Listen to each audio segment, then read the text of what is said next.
तो पहले बताएंगे ड्यूरिंग द जॉब रिटायरमेंट क्या हुआ करता था। सर ड्यूरिंग द जॉब में एसपीएफ, आरपीएफ, यूआरपीएफ सबसे इंपॉर्टेंट था।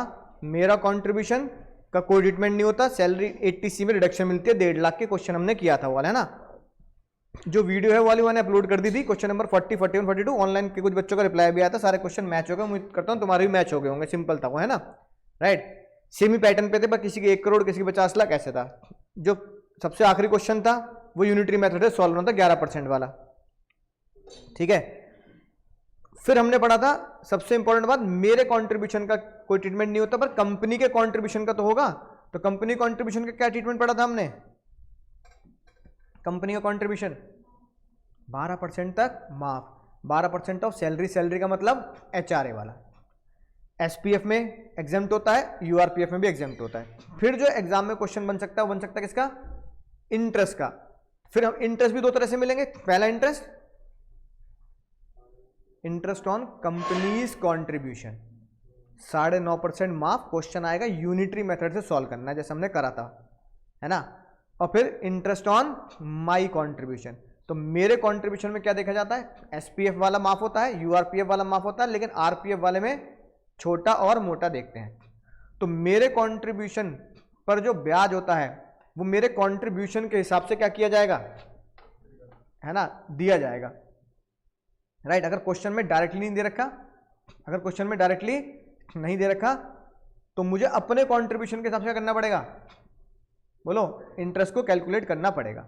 या अगर क्वेश्चन में इंटरेस्ट डायरेक्टली भी दे रखा है तो भी मुझे क्या करना पड़ेगा, उसे कंपेयर करना पड़ेगा, क्या कैलकुलेट करके, 2.5 लाख पे अलग और 2.5 लाख पे अलग, और अबव 2.5 लाख, अबव 2.5 लाख क्या होगा, फुल्ली टैक्सेबल। याद आएगी बात, ठीक है।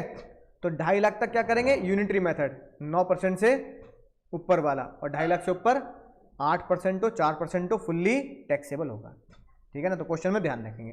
तो पूरी सैलरी में सारी चीजें बिल्कुल आसान है, सिर्फ एक ही चीज समझने वाली, प्रोविडेंट फंड, बाकी सारे फॉर्मूला बेस्ड है ना।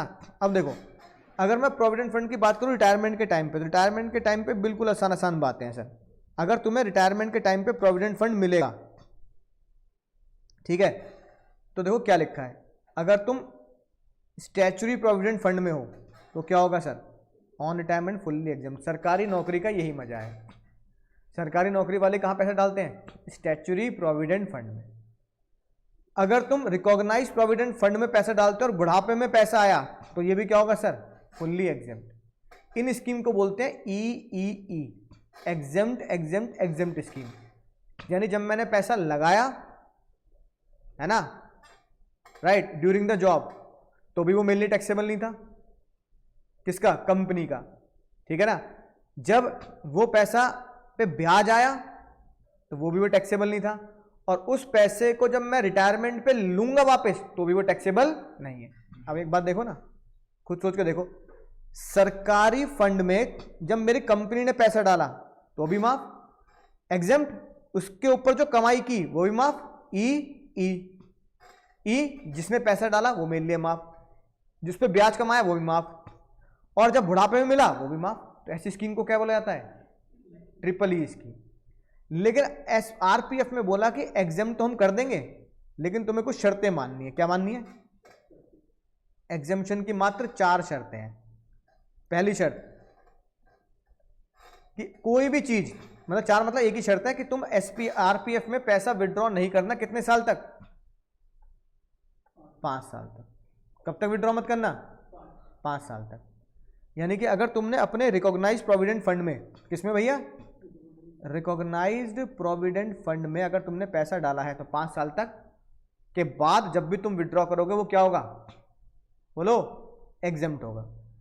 क्या कोई कंडीशन ऐसी भी हो सकती है कि मैं 5 साल के अंदर पैसा डालूं तो भी वो माफ हो जाए? 4 जगह ऐसा होता है, 5 साल के अंदर मैं 2 साल में पैसा निकालूं तो भी माफ हो जाए।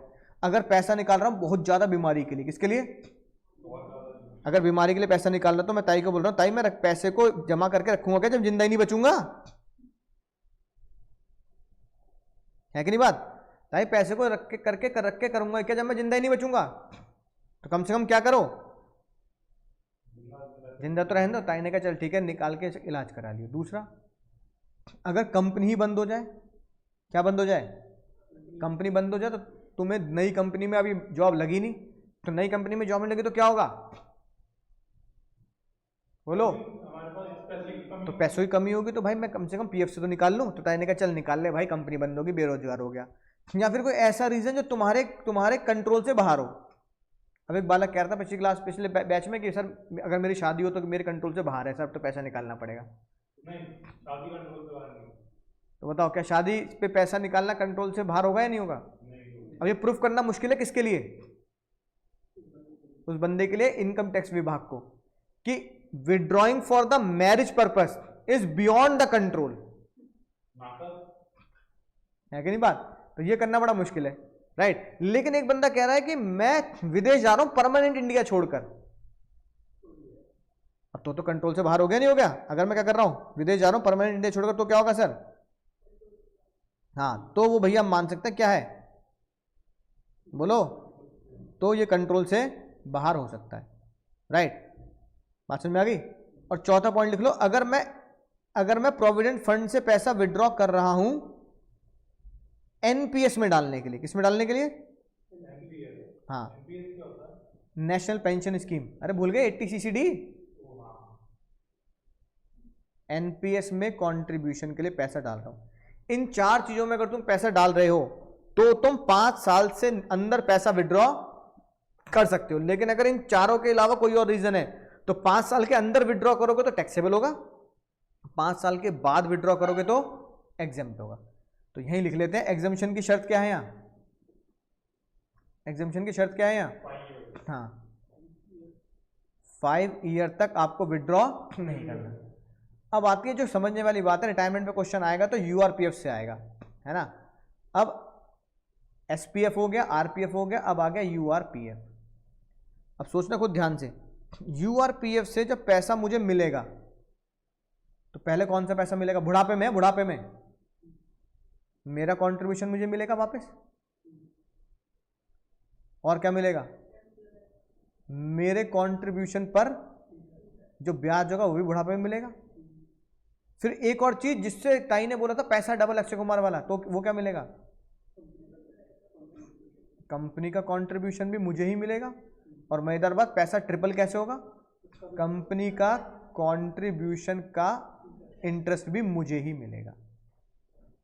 ताई ने बोला भाई मैंने यकीन कर लिया तेरे को ही मिलेगा, तभी तो पैसा डबल स्कीम है, लेकिन से एम्प्लॉय के लिए है, सेल्फ एम्प्लॉयड के लिए स्कीम नहीं है। क्योंकि सेल्फ एम्प्लॉयड का पैसा डबल कौन करेगा जब कोई उसका मालिक ही नहीं है, जब कोई उसका है ना एम्प्लॉयर ही नहीं है। तो हमने पूछा ताई ये बता दो मेरा कंट्रीब्यूशन का रिटायरमेंट पे टैक्सेबल होगा या एग्जेम्प्ट होगा? होश में सोच के बताना, एग्जेम्प्ट है तो क्यों है, रीजन भी बताओ, बोलो। हाँ हाँ मुन्नी सही बोल रहे, बोलना। तो बेसिक में है तो जब मैंने बेसिक में ऐड कर रखा था उसे, तो बेसिक क्या मेरी टैक्सेबल नहीं हुई जिंदगी भर, है कि नहीं बात? अपने दिमाग लगा के अपने घुटने से बोल रहे या वीडियो देख ली पहले, नहीं देखी थी? एग्जेम्प्ट होगा, रीजन बिल्कुल सही बोला तुमने, बहुत बढ़िया, बहुत होशियार। क्यों? जब मेरा कंट्रीब्यूशन मेरी बेसिक में ऐड होता है तो मैं अपनी बेसिक पे क्या दे चुका हूं? जिंदगी भर टैक्स दे चुका हूं।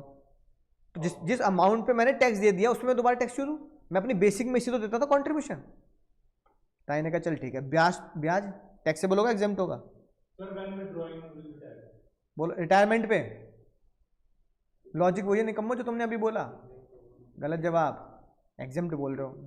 मैंने तो बोला ही ना भाई, ये बताना यूआरपीएफ मेरे कंट्रीब्यूशन पर ब्याज क्या लिखा है? जिंदगी भर ताई तुमसे टैक्स लिया, तो फिर अब क्या देने में दिक्कत है? तो क्या होगा? टैक्सेबल। अब अगला मुद्दा यह है, टैक्सेबल तो होगा लेकिन किस हेड में होगा बताओ? Salary, PGP, capital gain, other source. Unrecognised क्या होगा? सैलरी में नहीं होगा नलायको, कहां पे होगा? ये होगा इनकम फ्रॉम अदर सोर्स में। क्योंकि ये जो ब्याज है उसकी वजह क्या है? जैसे हमने गाना गाया था, मैं जो जी रहा हूं वजह तुम हो, ऐसी ये जो ब्याज है वजह कौन है? वजह कंपनी नहीं है, वजह मैं खुद हूं। मेरी मर्जी से हुआ है ना ये कंट्रीब्यूशन, तो वजह मैं खुद हूं। कंपनी के कंट्रीब्यूशन कहां टैक्सेबल होगा? जिंदगी भर एग्जाम था तो टैक्सेबल है सैलरी। कंपनी के कंट्रीब्यूशन कर ब्याज जिंदगी भर एग्जाम था तो अब क्या होगा? किस हेड में? बोलो, सैलरी या other source? Salary. Reason? Company. वजह कौन है? कंपनी। तो कंपनी के ब्याज की वजह कंपनी है, तो कंपनी, अगर मैं हूं तो अदर सोर्स। तो एग्जाम में होश में कर लेना, बच्चे गलती कर जाते हैं इसमें।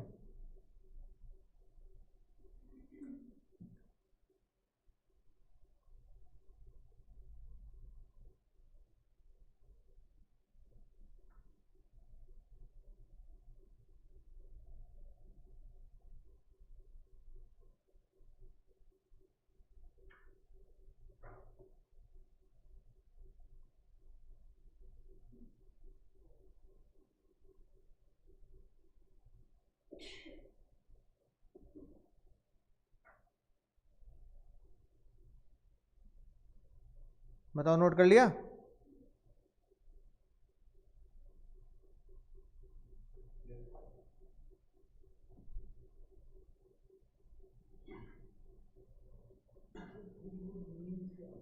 मैं बता दूंगा, होश में आ जाओ। अब सर अगले क्वेश्चन की तरफ बढ़ते हैं, अगले टॉपिक की तरफ। ये था हमारा पूरा कंप्लीट प्रोविडेंट फंड, ठीक है। अब सर अगला, ये हमने कल कर लिया था अंधेरा पर्क, ये हमने कर लिया क्वेश्चन 42, 43, 42, 43 है ना। अब सर ये वाला बहुत ही मज़ेदार बात करते हैं, तो ये वाला एक पूरा एक कॉम्बिनेशन खत्म हो जाएगा। कंट्रीब्यूशन किसका सर? एम्प्लॉयर का। कहां पर सर? है ना, कहां पर sir? NPS, national pension scheme, है ना। देखो क्या लिखा है, any contribution by employer to NPS shall be the part of salary. इसका, इस लाइन का मतलब क्या? कोई भी कॉन्ट्रीब्यूशन तुम्हारा एनपीएस में करेगा तो बिल्कुल किसकी तरह बनेगा? आरपीएफ की तरह। तो ये तुम्हारा क्या बनेगा? Part of salary. मतलब ये होगा कि एम्प्लॉयर तुम्हारे लिए पैसे दे दो, क्या होगा? Taxable like recognised provident fund. Company का कॉन्ट्रीब्यूशन आरपीएफ में टैक्सेबल होता था, भले ही 12% ज्यादा था, टैक्सेबल तो होता था ना। तो यहां भी क्या होगा? कंपनी जो तुम्हारे लिए दे रही है वो क्या होगा सर? टैक्सेबल होगा, है ना, रिकॉग्नाइज प्रोविडेंट फंड, ठीक है। कितना लिखा है? To the extend of, book में कितना लिखा है? कितना टैक्सेबल होगा सर? 10%। लेकिन अगर एम्प्लॉयर कौन है? क्या लिखा है नीचे? Central government. साथ में क्या लिखा है? सेंट्रल गवर्नमेंट है, ठीक है। अगर एम्प्लॉयर कौन है? Central government. साथ में लिख दो स्टेट गवर्नमेंट भी, है ना, यानी कि गवर्नमेंट है ना। अगर एम्प्लॉयर सेंट्रल गवर्नमेंट या स्टेट गवर्नमेंट है तो 14% तक क्या होगा सर? कंट्रीब्यूशन हो सकता है। अच्छी बात है, बुरी बात है? प्राइवेट, हाँ, प्राइवेट एम्प्लॉय के लिए बहुत बुरी बात है। मतलब अगर सरकारी नौकरी करो तो 14% तक सरकार तुम्हारा देगी कंट्रीब्यूशन, और मैं प्राइवेट नौकरी कर रहा हूं तो मेरी कंपनी कितना देगी? 10%। बताओ, है ना, क्या देगी सर? मात्र 10%, ठीक है। बात समझ में आ गई? अब अगली बात ध्यान से सुनेंगे। अब मेरा कंट्रीब्यूशन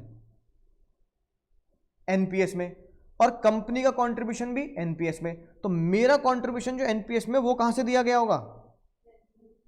बोलो, कहां से दिया गया होगा? बोलो, सैलरी से दिया गया होगा।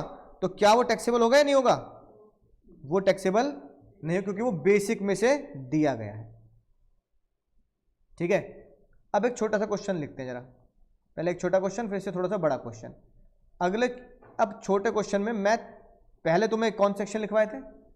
मैंने तुम्हें लिखवाया था आरपीएफ प्लस 1727 प्लस 80C, याद आई बात? ये तो क्या था पिछली क्लास में। अब मैं आरपीएफ की जगह क्या करवा रहा हूं? एनपीएस। 1727 इंटैक्ट, और एनपीएस की रिडक्शन किसमें मिलती है? किसमें मिलती है? 80CCD में, तुम जानते हो 80CCD 1 और 80CCD 2, याद आई बात? 80CCD 1 में डिडक्शन फॉर माई कॉन्ट्रीब्यूशन, उसमें पढ़ाई है तुमने डिडक्शन में। और 80CDD2 में हाँ एम्प्लॉयर के कंट्रीब्यूशन। ठीक है, लिखें, लिखो बेसिक सैलरी ऑफ एम्प्लॉय 1 कलोल कितनी sir? Medical allowance 1000 per month, या चलो 1000 पर मंथ लिख लो, कोई नहीं, 1000 per month medical allowance. Basic 1 crore, medical allowance 1000 per crore per 1 crore. ठीक है ना। He and his company both contribute 10% of salary in NPS.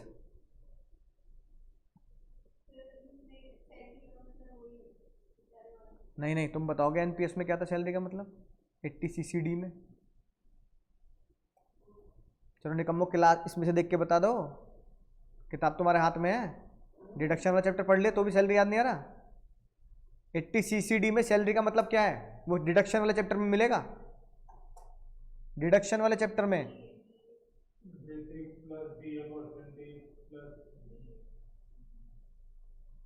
Check कर लो ना, दुल्हन बाप के घर पे ही अभी तो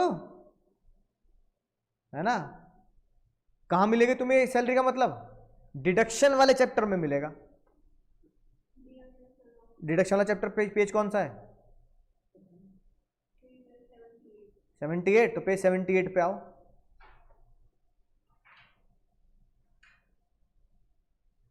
पक्का 78 दूर होना चाहिए।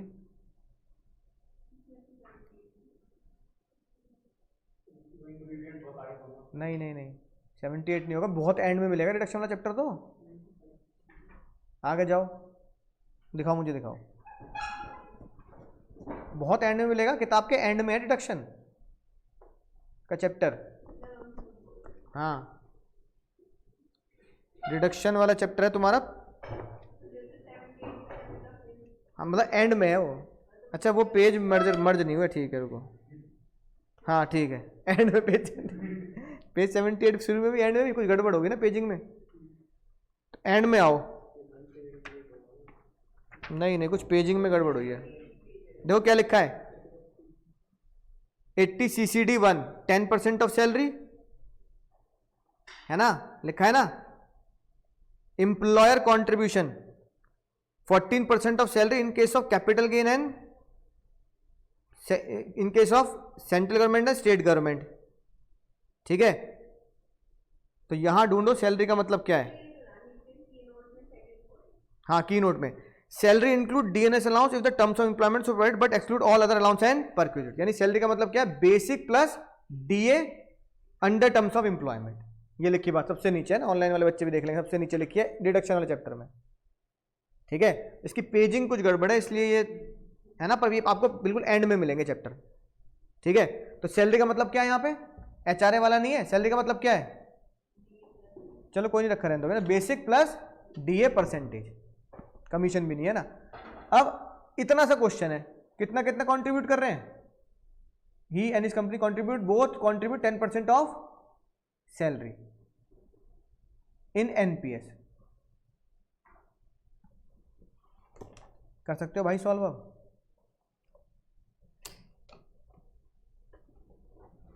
करो, अब देर क्यों लगा रहे हो सॉल्व करने में?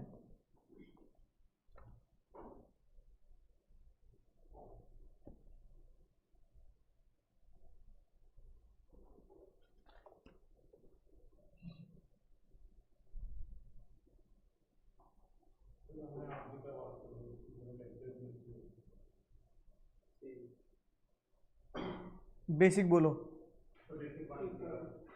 1 करोड़, डीए बोलो नील, कमीशन भी नील, प्रोविडेंट फंड भी नील, अलाउंसेस 12,000, मेडिकल वाले, यही तो है बस डेटा, है कि नहीं बात? क्वेश्चन में कुछ डेटा दिया ही नहीं मैंने तुम्हें, इसलिए कुछ ज़्यादा है। परक्विजिट्स, अब ये बताओ अलाउंसेस से पहले जो तुमने गलती करी वो तुम्हें नहीं करनी चाहिए थी। कंपनी का कंट्रीब्यूशन है ना, कंपनी का कंट्रीब्यूशन इन एनपीएस कितना है, और मेरा कंट्रीब्यूशन भी कितना है, तो निकाल लेता हूं।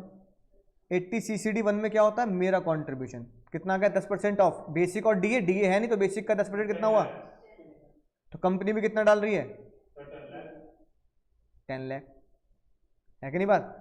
अभी हमने क्या सीखा कि कंपनी का कंट्रीब्यूशन भी जो होता है वो भी क्या होता है, टैक्सेबल सैलरी का हिस्सा बनता है। ये लिखिए बात, एम्प्लॉयर का कंट्रीब्यूशन एनपीएस में भी किसका हिस्सा बनेगा सर, सैलरी का, ठीक है। लेकिन ध्यान रखना डिडक्शन दे दी जाएगी 80 CCD 2 में, तो पहले सैलरी का हिस्सा बना लो और फिर उसको क्या दे देंगे, फिर डिडक्शन दे देंगे, है कि नहीं बात।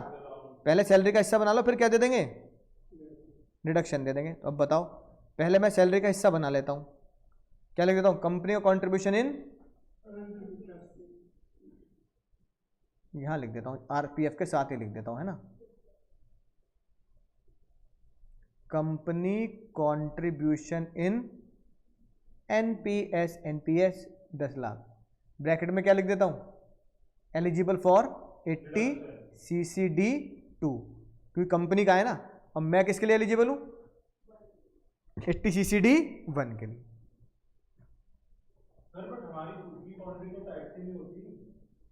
डिडक्शन तो मिलेगी ना लायक 80 CCD 1 में, मेडिकल अलाउंस 12,000। अब बच्चा सोचता है बस सर खेल यहीं खत्म हो गया, है ना, राइट, और सीधा डिडक्शन देता हूँ 80 CCD 1 की और 80 CCD 2 की। सही कर रहा हूँ, गलत कर रहा हूँ, गलत कर रहा हूँ। क्या भूल गए तुम, अंधेरा पर्क भूल गए अपने आप, कौन सा, 1727, ये कौन याद रखेगा भाई, ये कौन याद रखेगा, RPF plus NPS plus SAF minus 7.5 lakh, ये कौन याद रखेगा, यही तो हिसाब कल से चल रहा है। आरपीएफ नील, एनपीएस 10 लाख, एसएएफ नील, 10 लाख में से 7.5 लाख गए, कितने बचे, 2.5 लाख इज टैक्सेबल पर 7, ये जो हमने पढ़ा था पिछली क्लास में 1727, ये है ना, ये पढ़ा था ना पिछली क्लास में।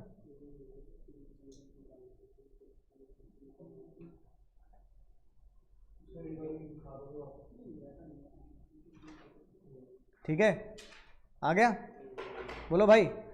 अब बताओ, अब ये वो तुम्हारा क्वेश्चन पूरा सॉल्व होगा किसका, सैलरी का। अब क्या निकालूंगा, अब ग्रॉस सैलरी निकालो पहले, कितनी आएगी ग्रॉस सैलरी,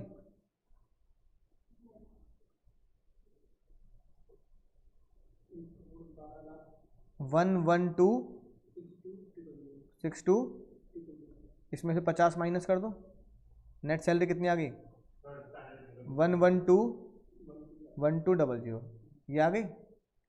अब बाकी पांचों हेड क्या हैं,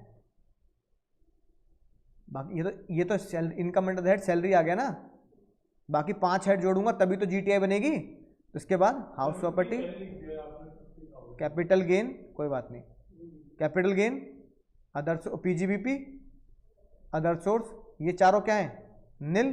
तो मेरी जीटीआई कितनी आ गई अब, 112,1200 मेरी जीटीआई आ गई।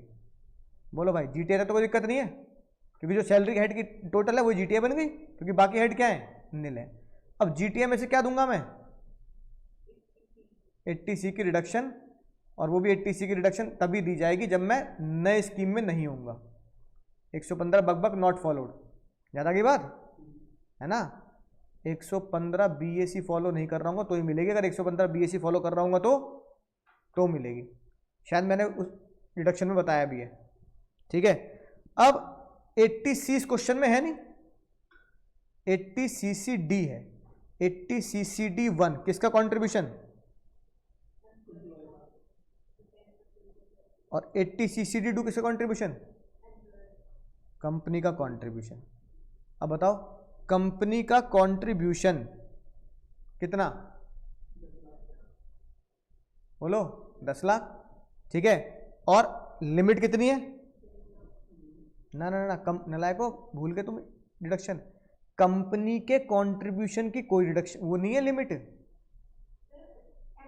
एम्प्लॉय के कंट्रीब्यूशन की है। एम्प्लॉयर के कंट्रीब्यूशन की कोई लिमिट नहीं है 1.5 लाख वाली, सिर्फ वो किसके लिए है, एम्प्लॉय के कंट्रीब्यूशन के लिए है। भाई याद रखना ये बात, 80 CCD 1 80 CCD 2 ये वाला पेज होश में पढ़ लेना, मैंने ये लिखवाया हुआ आज की बात वीडियो में कि कंपनी के कंट्रीब्यूशन की कोई लिमिट नहीं है, एम्प्लॉय के कंट्रीब्यूशन की लिमिट है ना। बात समझ में आ गई? कितना लिख दूं? 1.5 लाख क्यों लिख दूं? 10 लाख नहीं लिखूंगा। कंपनी के 10 लाख लिखोगे, कंपनी में कितना लिखूंगा? कंपनी कंट्रीब्यूशन की लिमिट है जितना मैंने कंट्रीब्यूट किया और 10%। कितना है 80 CCD 1 में? इन case of employees other than central government amount paid और 10% of salary which ever is lower. Amount paid कितना? 10 लाख और 10% ऑफ सैलरी, इसकी 1.5 लाख वाली लिमिट नहीं है। याद आ गई बात? पेज नंबर 78 पे जो नंबरिंग गलत है वहीं से पढ़ रहा हूं मैं। एम्प्लॉयर कॉन्ट्रीब्यूशन 80 CCD 2 दिख गया बुक में ही, कहां पर? डिडक्शन में। ठीक है, क्या लिखा है? Amount contributed by the central government और एनी अदर एम्प्लॉयर और 10% ऑफ सैलरी, क्योंकि एम्प्लॉयर हमारा सेंट्रल गवर्नमेंट नहीं है, विच एवर इज, इत्तेफाक से 10% ऑफ सैलरी। इस क्वेश्चन में कितना आ रहा है? 10 लाख, विच एवर है 10 लाख। तो कंपनी कॉन्ट्रीब्यूशन कितना जाएगा? इस 10 लाख को 1.5 लाख से कंपेयर नहीं करना, क्योंकि 1.5 लाख वाली लिमिट सिर्फ एम्प्लॉय के कंट्रीब्यूशन के लिए है ना। तो अब ये 10 लाख लेस हो गए, खत्म क्वेश्चन। एम्प्लॉय का भी नहीं कर रहा मैं, 1.5 लाख एम्प्लॉय के लिए है, एम्प्लॉयर के लिए नहीं है। मैं एम्प्लॉयर का निकाल रहा हूं, ठीक है? बोला बात समझ में आ गई? एम्प्लॉय का भी निकालूं, एम्प्लॉय का भी निकाल लें। अब 80 CCD 1 में आओ, 80 CCD 1। भाई किताब तुम्हारे हाथ में, जितनी बार तुम लिख सकते हो, पढ़ सकते हो, क्वेश्चन को सॉल्व कर सकते हो, जो मैंने वीडियो में लिखवाया उसको भी बार बार पढ़ सकते हो। 80 CCD 1 ये बोलता है डिडक्शन कितनी मिलेगी in case of employ is central government और other employer. Other employer, employer question चल रहा है ना, तो क्या लिखा है? अमाउंट पेड और 10% ऑफ सैलरी, ये लिखा है। तो अगर मैं एम्प्लॉई के कंट्रीब्यूशन की बात करूं तो अमाउंट पेड कितना किया है भाई? Amount paid in NPS 10 lakh और 10% ऑफ सैलरी। इत्तेफाक से इस क्वेश्चन में 10% ऑफ सैलरी भी 10 लाख आ रही है इत्तेफाक से, विच एवर लेस क्या है? 10 लाख। लेकिन अगर तुम ध्यान से देखो 80 CCD 1 में क्या लिखा है? Subject to 1.5 lakh. इसका मतलब 10 लाख को किससे कंपेयर करना है? विच एवर इज लेस, क्या आ गया? तो एम्प्लॉई का कंट्रीब्यूशन कितना लिखो? 1.5 लाख, खेल खत्म। ये मेरी आ जाएगी NTI। इस क्वेश्चन से क्या पता लगा कि सैलरी विद डिडक्शन आता है एग्जाम में। अब सैलरी क्वेश्चन भी पूछ लिया, डिडक्शन भी पूछ लिया, 80 CCD भी पूछ लिया, 80 CCD 1 भी पूछ लिया।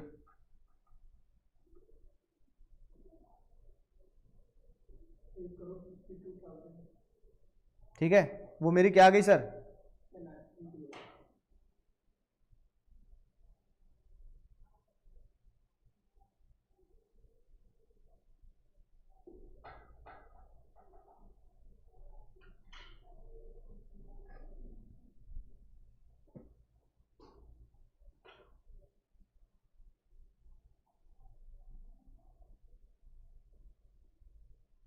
ठीक है, अब एक क्वेश्चन लिखना।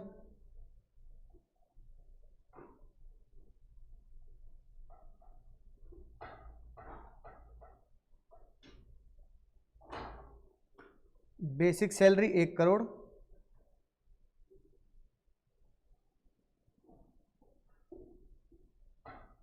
सॉरी बेसिक सैलरी लिखो 50 लाख, 1 करोड़ वाला तो हो गया। Basic salary 50 lakh, bonus 1 lakh, employer and employ both contribute 7 lakh in RPF,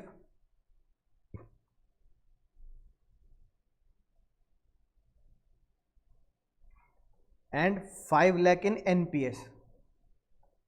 online वाले साथ साथ लिखेंगे, लिखो ऑनलाइन वाले भी साथ साथ। लिखो बेसिक सैलरी 1 करोड़, 1 करोड़ नहीं 50 लाख, चलो लिख देता हूँ। Basic 50 lakh, bonus 1 lakh, employ and employer both contribute 7 lakh in RPF and both contribute 5 lakh in NPS. Calculate total income.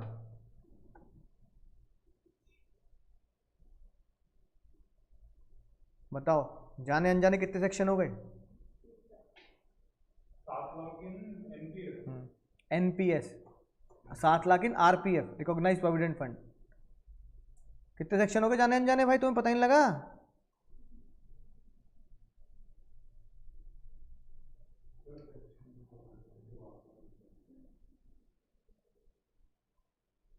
देखो आरपीएफ का सेक्शन लगा कौन सा?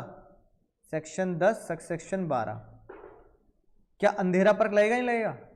जब आरपीएफ है एनपीएस है दोनों में से कोई भी है तो अंधेरा पर्क तो 7.5 लाख हो ना हो वो अलग मैटर है, पर लगेगा तो है ही। तो 17 2 7 भी लगा। अब क्योंकि आरपीएफ में पैसा डाल रहा हूं एटीसी लगेगा नहीं लगेगा? एटीसी भी लगेगा, आरपीएफ में पैसा डाल रहा हूं, याद करो एटीसी है ना। और क्योंकि एनपीएस में पैसा डाल रहा हूं तो 80CCD1 लगेगा नहीं लगेगा? 80CCD2 लगेगा नहीं लगेगा? है कि नहीं बात?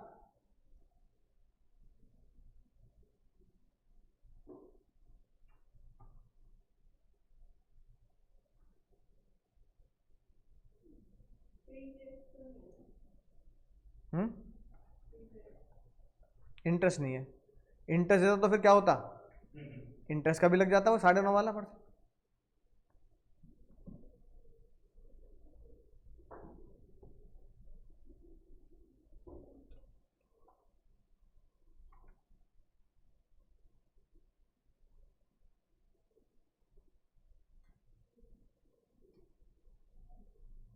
अच्छा पिछले क्वेश्चन में एक चीज और ऐड करनी रह गई हमारी। एम्प्लॉय का कंट्रीब्यूशन 1.5 लाख है और ये दे कितना रहा है बेचारा? 10 लाख।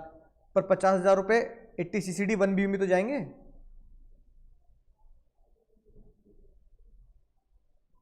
CCD1B जिसमें खतरा बना रखा है, जिसमें मैंने कहा था पहले मेरा कंट्रीब्यूशन हमेशा 80CCD1B में लेके जाना ताकि 50 वहां पूरे हो जाए। तो एनपीएस की 2 लाख की हो जाती है ना डिडक्शन हमारी। 80CCD1B इसमें खतरा जो बन रहा है, याद आया बात पढ़ते रहे, ये बन रहा खतरा। तो 80CCD1B कहता है कि एनपीएस में हम तुम्हें कितने की रिडक्शन दे सकते हैं? बोलो 2 लाख की। तो 1.5 कहां ले लो? 80CCD में, और 50 कहां ले लो? 80CCD1B में। तो 80CCD1B भी इसमें ऐड करना पड़ेगा, और इसमें भी जो हम नीचे वाला करेंगे सॉल्व।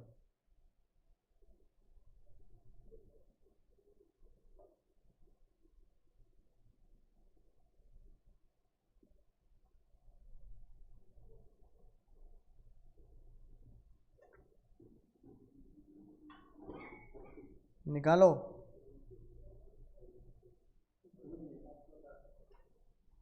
बस जैसे क्वेश्चन किया वैसे करना है, समझ क्यों नहीं आ रहा?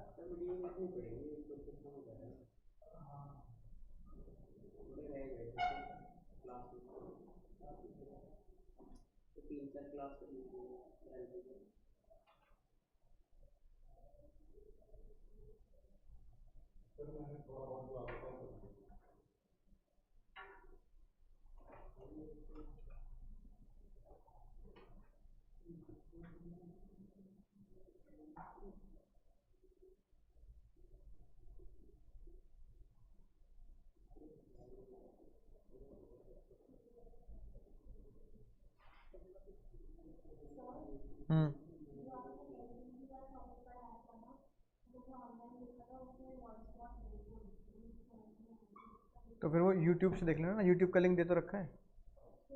हाँ सारा है उसमें।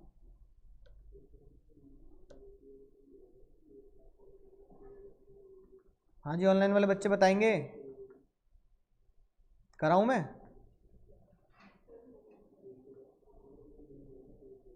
बताओ, सेम ही तो करना जैसा भी किया था।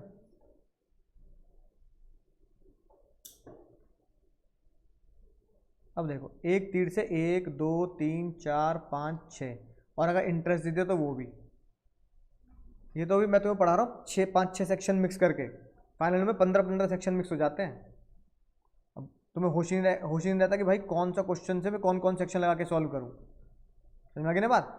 तो ये मत सोचना कि भाई एक चैप्टर क्वेश्चन है दूसरे चैप्टर से लिंक नहीं हो सकता। तो देखो, सैलरी अपने आप में किससे ऑटोमेटिक लिंक है? रिडक्शन से। अगर क्वेश्चन ने सैलरी की जगह क्या मांग लिया? एनटीआई मांग लिया, तो रिडक्शन करना पड़ेगा नहीं करना पड़ेगा? तो पहले सैलरी सॉल्व कर लेते हैं। सैलरी सॉल्व करते हैं तो सैलरी में भैया फॉर्मेट तो तुम रट चुके हो। अब तो इतने दिनों की सैलरी करते करते बेसिक बोलो, 50 लाख। डीए है नहीं, कमीशन भी नहीं है, बोनस है 1 लाख, कमीशन बोनस। फिर क्या करते हैं? कंपनी का कंट्रीब्यूशन इन आरपीएफ। फिर क्या लिखते हैं? कंपनी का कंट्रीब्यूशन इन आरपीएफ। फिर लिखते हैं इंटरेस्ट ऑन, है ना, कंपनीज कंट्रीब्यूशन मोर देन 9.5%। और मेरे कंट्रीब्यूशन पे जो आएगा वो भी, है ना, कंट्रीब्यूशन के हिसाब से आएगा, है ना। फिर इंटरेस्ट तो है नहीं, अगला पॉइंट क्या लिखते हैं? कंपनी का कंट्रीब्यूशन इन एनपीएस। ये भी तो मेरी इनकम बनेगी। अब तुम बता दो डेटा क्या क्या है? 50 लाख, 1 लाख, 7 लाख, 5 लाख। पक्का?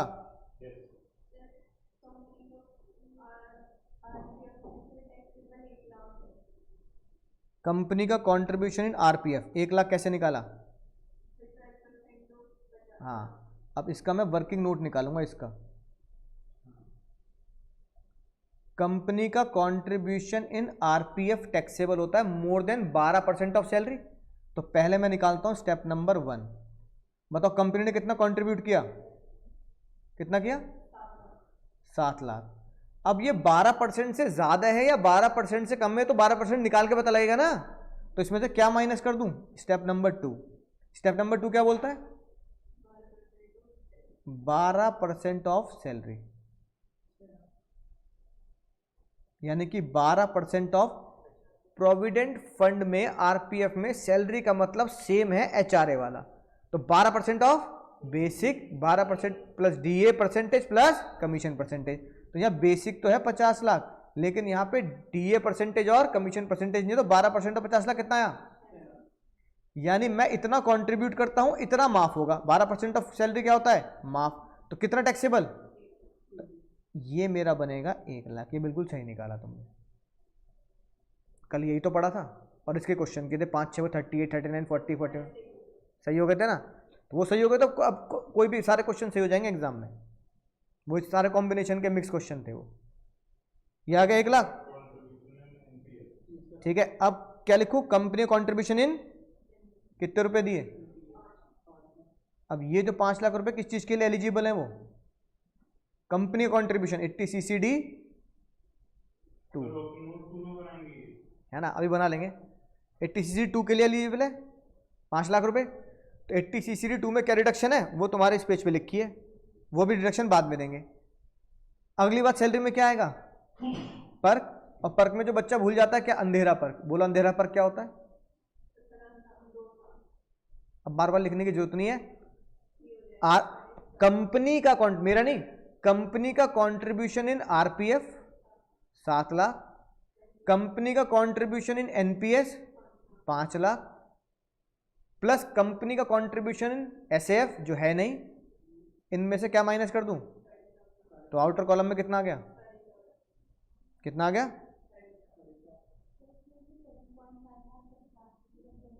हाँ, वो इस सेक्शन की दी गई लिमिट का एग्जाम्पशन है, उसे फिक्स है ये।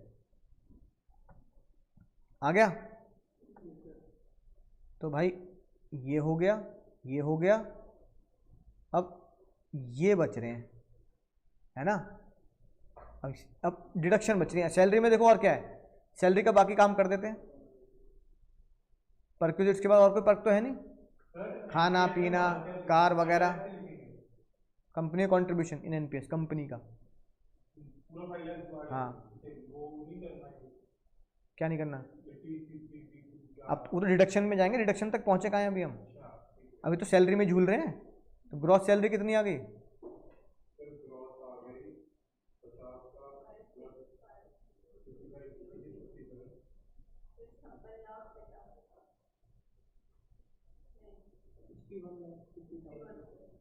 61 लाख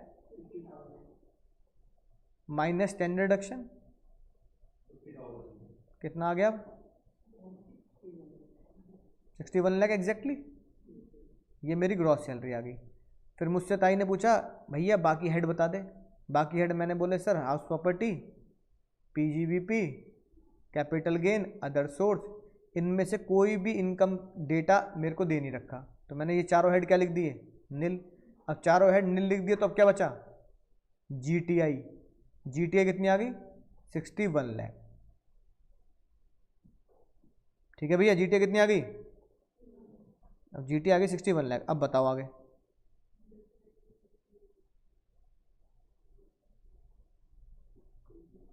अब सबसे पहले जीटीआई में से कौन सी डिडक्शन घटाई जाती है? 80C। पहले हम लेस करेंगे 80C। 80C में इस क्वेश्चन के मुताबिक सिर्फ एक ही रिडक्शन है। कौन सी? मेरा कंट्रीब्यूशन इन, कंपनी का नहीं, मेरा कंट्रीब्यूशन इन आरपीएफ 80C में। तो मेरा कंट्रीब्यूशन कितना है ना? नहीं, आरपीएफ में माई कंट्रीब्यूशन इन आरपीएफ कितना है मुन्ना मुन्नी? लेकिन 80C में लिमिट कितनी है? मेरे लिए तो हमेशा लिमिट रहेगी कितनी? 1.5 लाख, है ना? तो क्या कम हुआ? 1.5 लाख, है ना? अभी तो वो 80cc ईबी तो है जिसकी टोटल सबकी मिला के 1.5 लाख हो जाती है। तो अभी मैंने ये लिखा 1.5 लाख है। अभी मैं 80C के लिए कितना एलिजिबल हूं?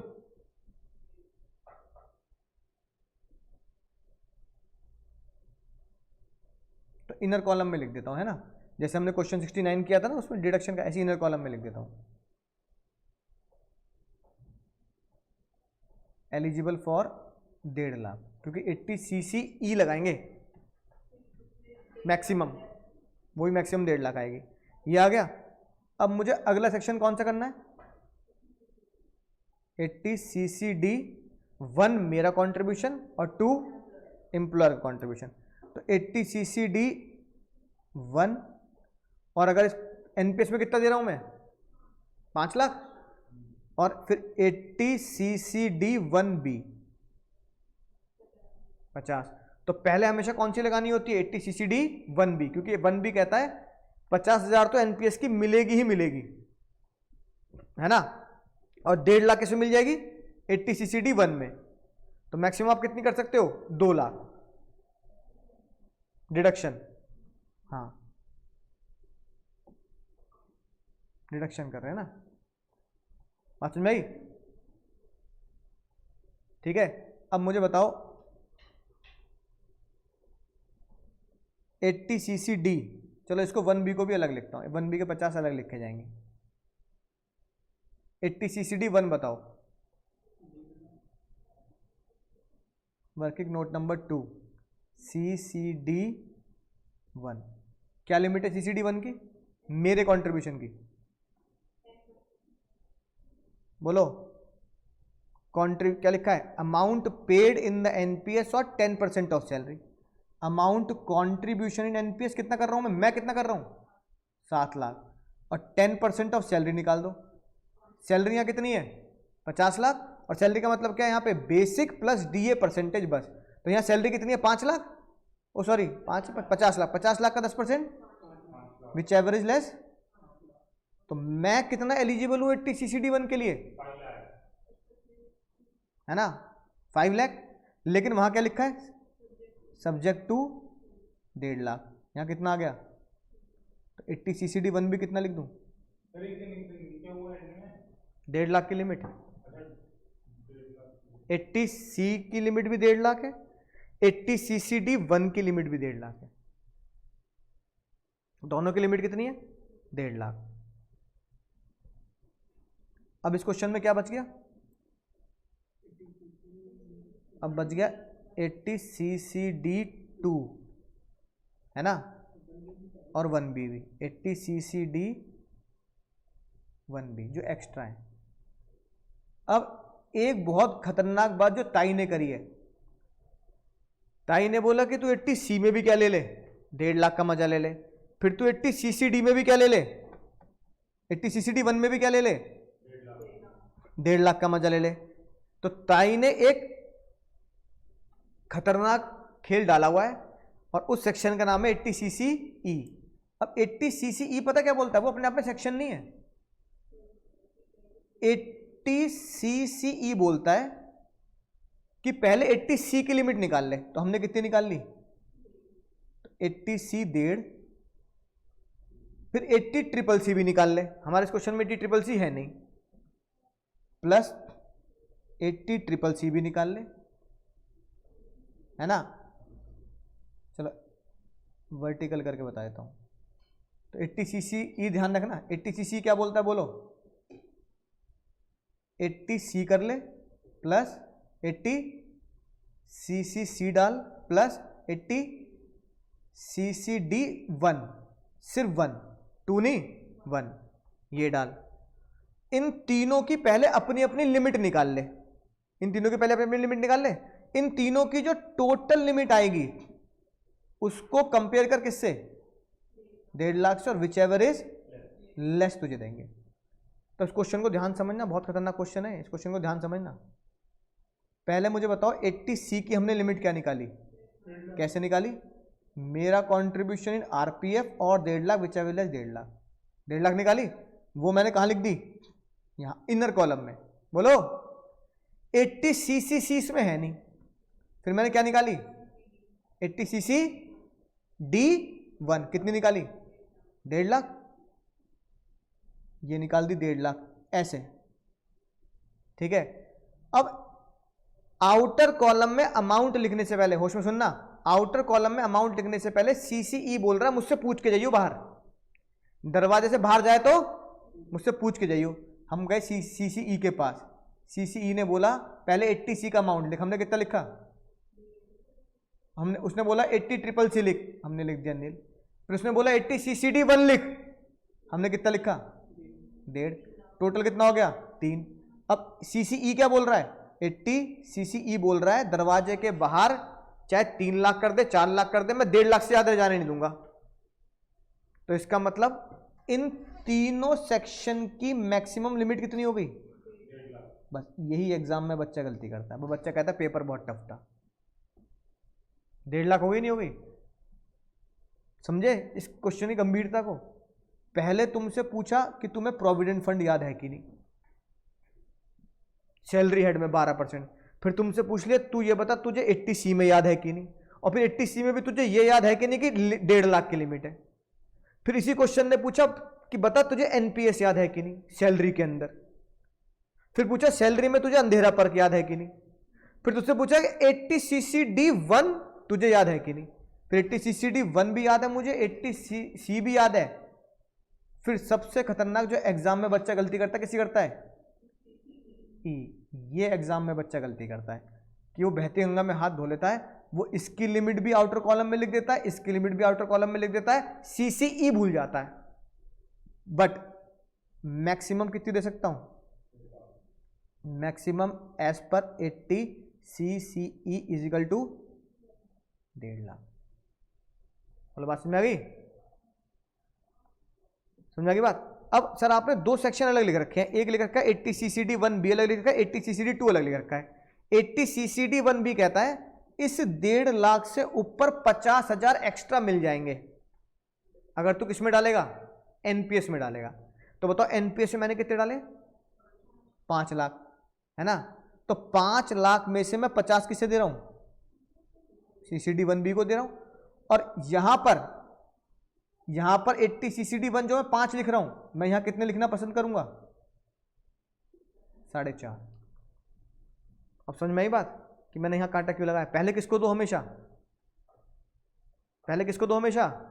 80CCD 1B को, क्योंकि वो फिक्स है, मिलेंगे वो विदाउट एनी लिमिट मिलेंगे, वहां 1.5 की लिमिट नहीं है। तो मैंने ताई को बोला ताई पहले मैं दूंगा 80CCD 1 50, और जब मैं फिर 80CCD 1B दूंगा 50, जब मैं 80CCD 1 निकालूंगा यहां पर, तब मैं यहां 5 के लिए कितने लिखूंगा, 4.5, क्योंकि मैं 50 कहां दे रहा हूं, 1B में दे रहा हूं ना। तो इस तरीके से टैक्स प्लानिंग सोचो। एनपीएस में 1.5 यहां पे भी मिल सकते हैं और 50 यहां मिल सकते हैं। एनपीएस की लिमिट एक तरीके से कितनी हो गई? 2 लाख हो गई, नहीं हो गई? है ना, अगर कोई लेना चाहे तो। अब आखिरी सवाल बिल्कुल आसान है, 80 CCD 2। 80 CCD 2 निकालो, निकालो निकम्मो। यहां निकाल देता हूं। 80 CCD 2 अपने नोट्स में कहता है amount contributed by the employer और 14% ऑफ सैलरी अगर सरकारी इंप्लॉय है, वरना 10% ऑफ सैलरी अदर देन सरकारी है। अपने क्वेश्चन साइलेंट तो अपन क्या मानेंगे? गैर सरकारी। तो 80 CCD 2 कहता है क्या? अमाउंट कॉन्ट्रीब्यूटेड, कितना कॉन्ट्रीब्यूट किया मेरी कंपनी ने? किसमें? एनपीएस, उसमें, हाँ एनपीएस में 5 लाख और 10% ऑफ सैलरी। सैलरी का मतलब यहां क्या होता है? Basic plus DA percentage. तो 50 लाख का 10% कितना आया? इत्तेफाक से अमाउंट सेम आ रहा है, तो 5 लाख। तो मैंने यहां कितने लिख दिए? एक बात ध्यान रखना, गलती से भी 1.5 लाख से कंपेयर मत कर देना। यहाँ 1.5 लाख की लिमिट सिर्फ मेरे लिए है, मेरी कंपनी के रिडक्शन के लिए नहीं है ना। 1.5 लाख की लिमिट सिर्फ मेरे लिए है, कंपनी के रिडक्शन के लिए नहीं है।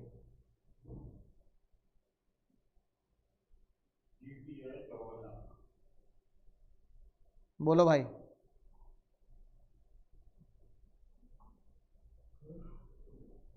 कितनी आ गई जीटी एनटीआई?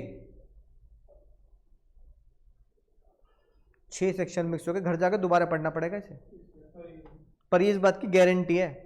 तुम्हें जरूर मैं बुरा लग रहा हूँ आज, क्या पढ़ा दिया, इतनी ज़्यादा चीज़ें पढ़ा दी आज। नहीं, कई बच्चों को लगता है सर अपनी कॉम्प्लिकेटेड चीज़ें पढ़ाते हो आप। हाँ, जैसे इसको बुरा लग रहा है। हाँ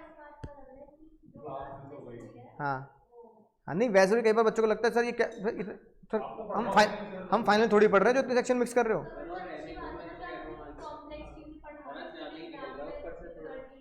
अब ये बताओ, लेकिन अगर मैं भले ही बुरा लग रहा हूं तुम्हें, लेकिन नहीं मतलब वैसे कह रहा हूं कि अगर तुम्हें लग रहा हो कि सर इतनी चीजें कॉम्प्लिकेट, अच्छा ये बताओ मेरे लिए तो आसान था, आधा घंटा 1 घंटा बचाना। मैं तो सैलरी अलग पढ़ाता और नहीं डिडक्शन कब पढ़ाता, समझो बात को भाई। अगर मैं चाहूं तो मैं क्या करता, मैं पढ़ाता सैलरी अलग और फिर रिडक्शन पढ़ाता 5 हेड कंप्लीट करने के बाद। मेरी बुद्धि थोड़ी खराब है जो दोनों को मिक्स करके पढ़ाऊं। फिर तुम्हारे एग्जाम से पहले कोई क्वेश्चन है, तुम जानो तुम्हारा काम जाने कि सर सैलरी आपने पढ़ा दिया वहां पे, यहाँ पे 80 CCD आ रहा, समझ में नहीं आ रही बात।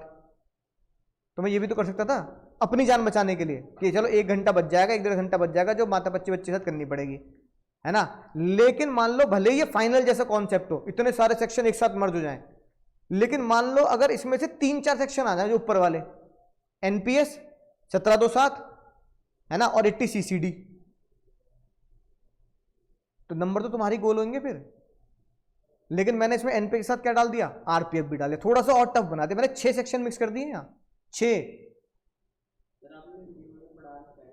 हाँ 6 सेक्शन मिक्स कर दिया देखो मैंने यहाँ। लेकिन तुम ये वाली रिपीट कर लेना वीडियो, ये वाली 1 2 3 4 5 6, है ना। मेरे को लगता है कि एग्जाम में तुम्हें 80 CCD 1 80 CCD 2 मतलब एनपीएस के साथ आना चाहिए। अगर आरपीएफ और एनपीएस आ गया तो तुम्हें ये याद पता होना चाहिए कैसे सॉल्व करना है। लेकिन इस बात की गारंटी इस क्वेश्चन से ऊपर क्वेश्चन नहीं बनेगा। ऐसे ही कराया, पर उसमें मैंने मेरा कंट्रीब्यूशन छोड़ रखा है।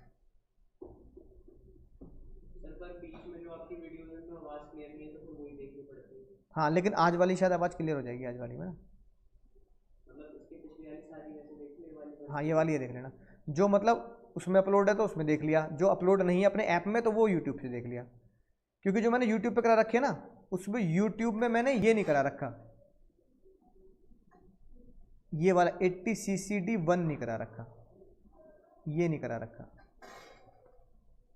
वो तो तुमने है ना हिम्मत करके वीडियो देख ली टीसीडी, तो ये समझ में आ रही है बात। वो इसलिए नहीं कर रखा क्योंकि बच्चे का, क्योंकि जब मैंने पिछली बार पढ़ाया था तो मैंने डिडक्शन साथ में नहीं पढ़ाई थी, तो बच्चे को 80 CCD 1 नहीं पता मेरे कंट्रीब्यूशन को कैसे सॉल्व करना है। 80 CC है ना D 1B नहीं पता तो कहाँ हो गया ज़्यादा ऊपर से? सिंपल तो है, इसे रिवाइज करोगे तो आसान लगेगा, पर ये गारंटी है इससे ऊपर कोई भी इससे ऊपर कॉम्प्लिकेशन है ही नहीं सैलरी चैप्टर में, क्योंकि बच्चा ज्यादातर गड़बड़ पता कब करता है? जब दो चैप्टर मिक्स होते हैं, तो सैलरी के साथ ये मिक्स होता है 80C 80CCD, पर इससे ऊपर ये मैक्सिमम क्वेश्चन है गारंटेड। कोई भी क्वेश्चन आएगा तुम सॉल्व कर दोगे, कैलकुलेशन एरर हो जाए बात अलग है, लेकिन कॉन्सेप्चुअली तुम सॉल्व कर पाओगे अब, है ना। अब एक बार फिर से निकाल लो, हमने क्या क्या किया। पहले हमने क्या किया, एक मिनट रुक जाओ, पहले हमने क्या किया, पहले हमने ये 1 लाख रुपए निकाले यहां, पहला ये किया, बात समझ में आई? ये कहां किया हमने? सैलरी हेड के अंदर। ये कहां किया हमने? फिर हमने दूसरा कॉन्सेप्ट किया, ये भी कहां किया हमने? सैलरी हेड के अंदर, अंधेरा पर। फिर हमने एनपीएस का पूरा कॉन्सेप्ट किया सैलरी हेड के अंदर, लेकिन साथ में लिख दिया 80CCD 2 के लिए एलिजिबल है। बस यही होता है सैलरी हेड के अंदर। फिर हम कहां गए? डिडक्शन में। तो पहले हमने डिडक्शन निकाली, ये किसकी निकाली हमने डिडक्शन? 80C। तीसरा कॉन्सेप्ट हमने 80C का किया। फिर चौथा कॉन्सेप्ट हमने किया 80CCD 1। हमेशा याद रखना 80C के साथ CCD 1 करना है, CCD 2 और 1B नहीं करना। फिर 3 और 4 को मगअप किया किसके साथ? CCE के साथ, जो कहता है, जो क्या बोलता है? C plus CCC plus CCD 1 इनकी लिमिट और डेढ़ विच एवरेज लेस, है ना, ये वाली बात। 1 2 3 और ये विच एवरेज लेस। तो पांचों कॉन्सेप्ट हमने इसको किया। छठा कॉन्सेप्ट में हमने क्या किया जो अलग से करना है? फिर हमने किया कंपनी का कंट्रीब्यूशन, है ना, 80CCD 2 और किया 80CCD 1B कि जो एक्स्ट्रा 50,000 रुपए देता। तो एक्स्ट्रा 50,000 रुपए अगर मैं यहां दूंगा तो 80CCD 1 में मुझे यहां 5 नहीं लिखने, कितने लिखने हैं? 4, क्योंकि 50 तो मैंने कहां दे दिए? CCD 1 में दे दी, 1B में दे दी। बस छठा कॉन्सेप्ट आ गया मेरा CCD 1 का, और सातवां आ गया ये। इस तरीके से तुम्हें एक यही क्वेश्चन बस घर पे रिवाइज करना है, बाकी सैलरी हेड में इसके अलावा और कोई कॉम्प्लिकेशन नहीं है, बाकी सब कुछ टुच्ची बातें हैं। DU चैट वो नहीं, रिटायरमेंट बेनिफिट खत्म नहीं हुआ। रिटायरमेंट बेनिफिट के अंदर प्रोविडेंट फंड विद डिडक्शन खत्म हो गया। प्रोविडेंट फंड अब तुम्हारा बिल्कुल 100% कवरेज है विद डिडक्शन, ठीक है ना, राइट। बस ये कसम खानी है तुम्हें, एग्जाम से पहले भी ये क्वेश्चन रिवाइज करना है। बाकी जो तुम करो तो करो, लेकिन ये एग्जाम वाले दिन भी रिवाइज करना है। एग्जाम से पहले 40 घंटे है ना, उसमें ये क्वेश्चन जरूर पढ़ना है। तो इससे क्या होगा? सैलरी भी क्लियर, और इससे क्या होगा? डिडक्शन भी क्लियर। तो जब तुम इसे पढ़ लोगे ना तो तुम्हें समझ में आएगी बात। No need to revise 80C and 80CCD। फिर तुम्हें पता लगेगा 80C और CCD रिवाइज करने की जरूरत नहीं, क्योंकि वो मैंने यहीं रिवाइज कर ली, ठीक है। तो इस क्वेश्चन के ऊपर लिख लेंगे एग्जाम वाले दिन। तो तुम्हें पता रहेगी बात, एग्जाम वाले दिन मुझे ये क्या करना पड़ेगा सर? रिवाइज करना पड़ेगा। बिना इसके रिवाइज करे काम बनेगा नहीं भाई। मैक्सिमम क्वेश्चन है, इसलिए इस पर इतना टाइम लगा है, बाकी चीजों में टाइम नहीं लगेगा। अब ये क्वेश्चन तुम्हें लड्डू लगेगा, ये वाला 44, इसे होमवर्क लिख लो, बिल्कुल हलवा लगेगा। तुम्हें लगेगा सर यही आ गया तो मजा आ जाएगा, 4-5 नंबर में यही आ गया। 80 CBS में, ट्रिपल CBS में, हाँ 80 CCD एम्प्लॉयर कॉन्ट्रीब्यूशन भी है इसमें, है ना।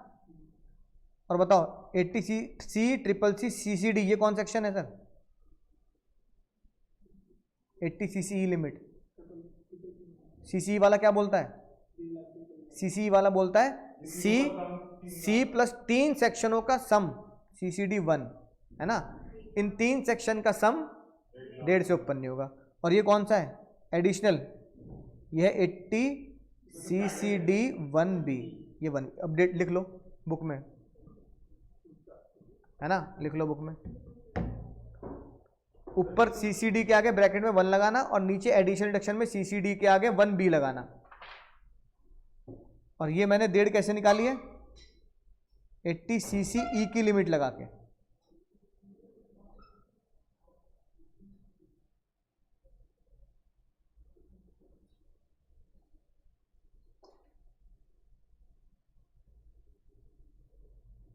ठीक है। 80CCC में आता है जीवन सुरक्षा पॉलिसी, ऐसी पॉलिसी है ना, ऐसे ऐसे नाम उसमें लिखे होंगे, वो लिखा है अटल पेंशन योजना, जीवन सुरक्षा, ये CCC में आते हैं। कर लोगे सॉल्व, कराऊं? पक्का? ये अभी कर लो, करवा दूं? करो सर, करो सर। छुट्टी की क्या, तो घर पे नहीं पढ़ोगे फिर क्या, वो छुट्टी है छुट्टी है। करो चलो 44 करते हैं।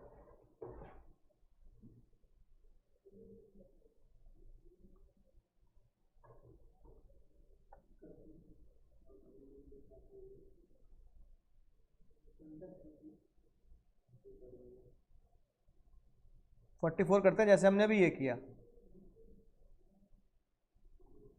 44 में एक बार सेक्शन देख लेते हैं ना। अब देखो 3 लाइन का क्वेश्चन है पर है बड़ा लंबा चौड़ा, बुक में देखो है ना। कौन कौन सेक्शन लग रहे हैं? सेक्शन 10-12 लग रहा है। आरपीएफ है इस क्वेश्चन में? आरपीएफ है तो बोलो, पढ़ा नहीं? आरपीएफ नहीं है तो 10-2 नहीं लग रहा। एनपीएस है ना, एनपीएस है तो 17-2-7 लगेगा, ठीक है। बस यही तो लगेगा, बाकी 80 के सेक्शन लगेंगे। एक 80C लगेगा, अगर 80C का कोई डेटा दे रखा है तो। इस क्वेश्चन में जीवन सुरक्षा दे रखा है तो 80CCC भी है। फिर लगेगा, ध्यान से सुनना, 80CCD के 3 टुकड़े करने हैं। पहला 80CCD1, दूसरा CCD2 और तीसरा 1B। इतना तो याद हो जाएगा। फिर एक सेक्शन कहता है, जो फिर से यहां लिख रहा हूं, 80C कर लो प्लस 80CCC कर लो प्लस 80CCD1 कर लो। इन तीनों का टोटल करके किससे मैच करना है? 1.5 लाख। जो कौन बताता है? 1.5 lakh, whichever is less ही आप घटा पाओगे। समझ गए? बोलो भाई, तो नोट करो, यानी 1 2 3 4 5 6 सेक्शन लगेंगे। 6 सेक्शन का डेटा दे रखा है तुम्हें इस क्वेश्चन में। तसल्ली से आराम से सॉल्व करना है, कोई जल्दबाजी नहीं है, ठीक है। अब मुझे बताओ तुम, सैलरी कितनी है?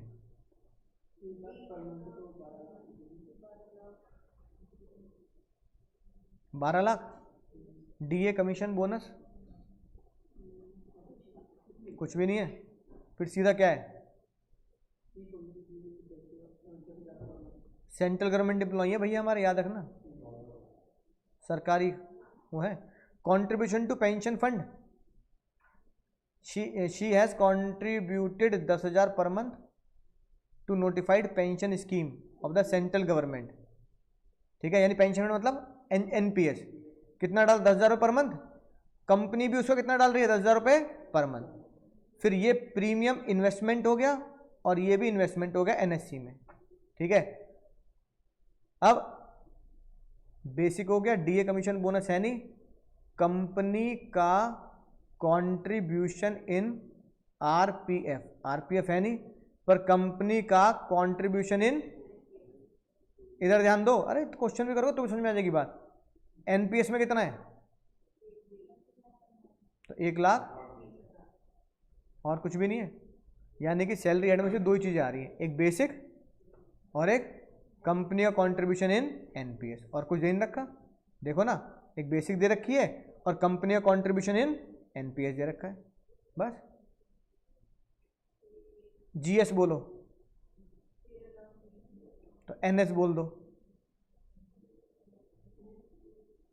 नेट सैलरी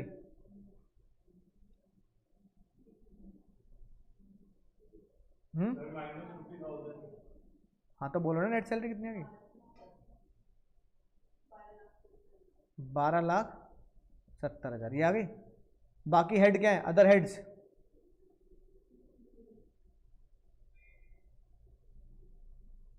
जीटीआई बोल दो,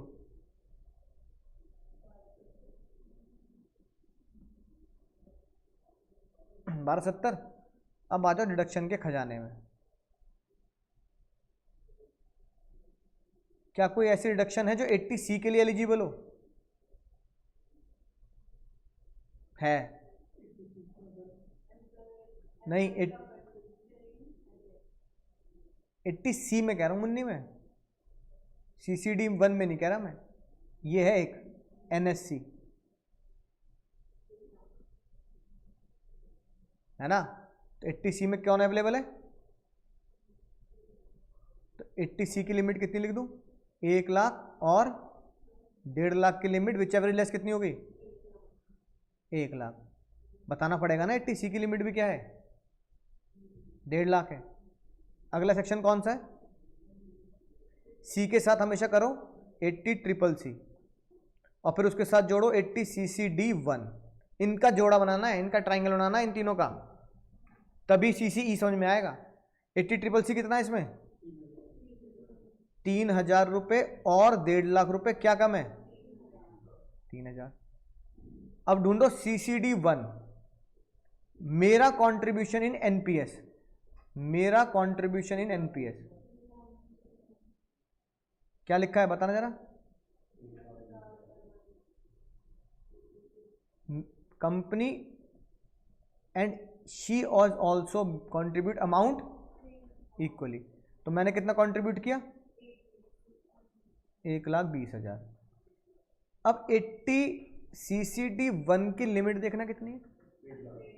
नहीं नहीं नहीं, अरे 10% या 14, हाँ वही तो 14% हो जाएगा। देखना जरा, सर तो 1,40,000 चेक तो करो। वो 14 कह रहा है।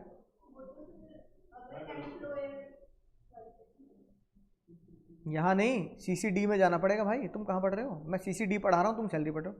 CCD में घुसो जाके।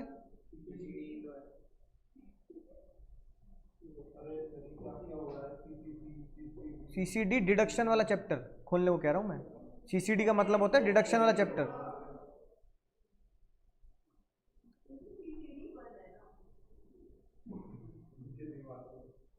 हाँ ये, इसमें बताओ मुझे, दिखाओ ये वाला पेज। जब मैं CCD डिडक्शन की बात कर रहा हूँ तो मैं ये वाले पेज की बात कर रहा हूँ। इसमें बताओ मुझे कि मेरा कंट्रीब्यूशन NPS के साथ लिमिट कौन सी लग रही है? एम्प्लॉय का कंट्रीब्यूशन CCD 1 अमाउंट पेड और 10% of salary. 10% of salary limit लगाऊंगा ना, subject to 1.5 lakh, amount paid और 10% ऑफ सैलरी। सैलरी कितनी है यहाँ पे? 12 लाख। तो 12 लाख का 10% 1,20,000 है ना। और ये कंट्रीब्यूट भी कितना कर रहा है यहाँ पे? अच्छा, इसने 10,000 रुपये पर महीना दे रखा है ना। क्या कम है बताओ? और मेरा कंट्रीब्यूशन तो किससे लिमिट लगेगी? क्या कम है? 1,20। तो CCD 1 कितना हो गया? CCD 1 हो गया मेरा 1,20,000। लेकिन भाई अब इन तीनों का टोटल कर दो तो CCE मिलेगा तुम्हें 2,23,000 और 1.5 लाख की कवरेज है। तो 2,23,000 को कह रहा है कि इन तीनों को एक साथ कहाँ बांध के कहाँ छोड़ के आना है? CCE के पास छोड़ने का आना है। CCE कह रहा है भाई तीनों आ जाओ इकट्ठे, तुम तीनों को दरवाजे के पार 1.5 लाख से ज़्यादा जाने नहीं दूंगा। तो बाहर क्या लिखना पड़ेगा? 1.5 लाख 80 CCE के हिसाब से हो गया। C हो गया, CCC हो गया, CCD 1 हो गया। अब हाँ, अब CCD 2 से पहले कहाँ जाऊंगा? क्योंकि 1B में मेरे 50 पक्के हैं, तो 2 में क्यों घुसूं? पहले हमेशा कहाँ घुसो? जो पक्का है 1B। मुझे बताओ मैंने कितना कंट्रीब्यूशन किया NPS में? 1,20। 1,20 में से 5 कहाँ ले जाऊं? 50। मैं कह रहा हूं मैं तो 1,20 में से 50 1B में क्लेम करूंगा, इसमें कोई बुराई नहीं है। 1,20 में से, है ना, 1 के 1,20 कहां क्लेम कर लो, चाहे 80CCD 2 में क्लेम कर लो, चाहे पहले 1B में क्लेम कर लो। तो क्या बेटर है? 1B में क्लेम कर लेते ना। तो पहले मैंने 1B में क्लेम कर दिए 50। कितने थे मेरे पास? तो 1,20,000 में से अगर मैं 50 यहां क्लेम करूंगा तो 80 CCD 2 कंपनी का कंट्रीब्यूशन, बोलो सॉरी ये 1 के, अच्छा ये मेरे साथ आएगा ना, 1 भी किसके साथ रहेगा, मेरा कंट्रीब्यूशन है ना वो, तो यहाँ लिखता हूँ 1 भी और यहाँ लिखता हूँ 80 CCD 2। तो ये बताओ अगर मेरे कितने 1/20, तो 1/20 में से मैं 1B में कितने ले जा रहा हूँ 50, तो मैं यहाँ कितने ले जाऊँगा, तो यहाँ 1/20 नहीं आएंगे, यहाँ कितने आएंगे, यहाँ लिखना 70 है ना, क्योंकि पहले 1B में ले जाऊँगा ना। 70 और 120 ये कितना आ गया 70 और 1.5 लाख 70, समझ गए ना। तो यहाँ कितना लिखूँ मैं 70 लिखूँगा। अब टोटल बताना इनका कितना है 173, हाँ तो भी 1 है ना, लेकिन हमें इंफॉर्मेशन तो करेक्ट देनी है ना। अब जो मेरा कंट्रीब्यूशन था, मेरा कंट्रीब्यूशन जो 1/20 था, इसमें से मैं 1B में 50 ले गया और 1 में कितने ले गया 70 ले गया, तो इसका तो मैंने ट्रीटमेंट कर दिया। अब 80 CCD 2 में आते हैं। 80 CCD 2 में क्या बोलता है, तो 80 CCD 2 बोलता है अमाउंट कंट्रीब्यूशन बाय एम्प्लॉयर और 14% ऑफ सैलरी, क्योंकि सरकारी एम्प्लॉय है। तो यहाँ क्या लिखूँ, अमाउंट कितना कंट्रीब्यूट है और 14% ऑफ सैलरी, मतलब इस क्वेश्चन में सैलरी कितनी है, बेसिक प्लस टीए परसेंटेज कितना है बेसिक, तो 14% ऑफ 12 लाख, इसमें से क्या कम है 1/20 नहीं, कहाँ लिखी है इसमें कोई भी लिमिट 1.5 लाख की, कंपनी के कंट्रीब्यूशन में कोई लिमिट नहीं है, 1.5 लाख 1,20,000 है ना। हाँ कैसे, हाँ 12 लाख का 14% कितना आया 1,68,000। तो 1/20 और 168 क्या कम है 1/20, तो 80 CCD लिख दो, या पहले लिख दो 80 CCD 1B, 50 ले ली थे ना, अब क्या लिख दो 80 CCD 2 कितना 1/20, तो ये बिल्कुल नीचे आएगा और ये बिल्कुल नीचे आएगा। ट्रिपल CCE के साथ जो कॉम्बो बनेगा वो इन तीनों का बनेगा CCE के साथ कॉम्बो, तो याद रखना ये। यहाँ मैंने 70 क्यों लिए, क्योंकि मेरे पास CCD 1 में कितने थे 1/20 थे, तो 1/20 में से मैंने 50 तो इसको दे दिए, तो यहाँ मैंने 70 ही बचाए, इसलिए किया। क्योंकि ताई कहती है जितना तेरा होगा उसमें तू 1B में 50 ले सकता है और बाकी बचा हुआ 80 CCD 1 में भी ले सकता है, तो मैं 50 मैंने पहले वहाँ ले लिए। 50 वहाँ लेने से फ़ायदा क्या हुआ, यहाँ 50 एक्स्ट्रा मिल गए और लिमिट अब फिर भी उतनी की उतनी डेढ़ी आई है कि नहीं बात। सबसे बढ़िया जुगाड़ क्या है, रट लो इस बात को, अगर 80 CCD का मेरा कॉन्ट्रीब्यूशन है तो पहले मैं 1B को क्लेम करूंगा फिर 1 को क्लेम करूंगा, याद हो जाएगी ना बात। यानी अगर मेरा कॉन्ट्रीब्यूशन है तो हमेशा पहले क्या होगा, हमेशा पहले इसे ही लेना है, उसके बाद इसे लेना है, समझ गए, खत्म क्वेश्चन। माइनस कर दो GTI में से NTI, वो सारी डिडक्शन NTI आ गई, खेल खत्म। देखना मैच कर रहा है आंसर हमारा, कितना आ रहा है आंसर 1270 माइनस 1.5 माइनस 50 माइनस 1/20 है ना, सही आ रहा है हमारा 1270 माइनस 1.5 माइनस 50 माइनस 1/20, सही निकाला बिल्कुल।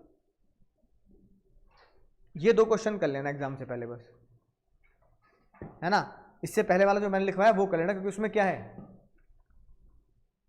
उसमें NPS भी है, ओ सॉरी SP, हाँ RPF भी है उसमें, समझ गए। तो यहां से क्वेश्चन कर लोगे तो 80C और CCC पढ़ने की जरूरत नहीं पड़ेगी, फिर यही सॉल्व हो गए क्वेश्चन। ये मैक्सिमम क्वेश्चन है, मैक्सिमम, इससे ऊपर क्वेश्चन नहीं बन सकता। 6-7 सेक्शन एक साथ डाल दी तुम्हारे सर पे, अब क्या जान लोगे क्या, है कि नहीं बात, फिर वो याद भी करने हैं। तो बताओ कॉम्बो किसका बनेगा, बोलना जरा, C CCC CCD1 का कॉम्बो। ठीक है, जब मेरा कंट्रीब्यूशन होगा तो पहले 1B में जाऊंगा, 1 में बाद में जाऊंगा। ठीक है, और 80 CCD2 मतलब कंपनी का कंट्रीब्यूशन जितना होगा 14 या 10% विच एवरेज लेस कर दूंगा। 1.5 लाख की उसमें कोई लिमिट नहीं, बस बात खत्म। तो ये सैलरी हेड का मतलब, सैलरी हेड तो मैं कम बोल रहा हूं, ये इनकम टैक्स का सबसे टफ कॉन्सेप्ट था। तुम अब कोई भी हेड पढ़ोगे ना तो तुम्हें लगेगा सर इतना कॉम्प्लिकेटेड नहीं है, जो आपने 7-8 सेक्शन एक साथ मर्ज किए थे ना, कभी इतने सेक्शन मर्ज होंगे ही नहीं, अब कभी भी नहीं होंगे। ये सैलरी के चक्कर में मर्ज हो रहा है, TCCD के चक्कर में।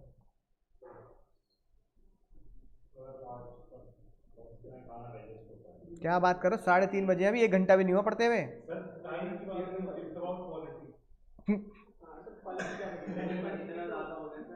ऑनलाइन वाले बताएंगे सर, कोई दिक्कत नहीं होगी, दिक्कत नहीं होगी, वो हजम नहीं हो पाएगा, है ना, हो जाएगा हजम। इसको ध्यान से पढ़ेंगे, बिना किसी दिक्कत के ध्यान से पढ़ेंगे। रहने दो मत करो। सर वो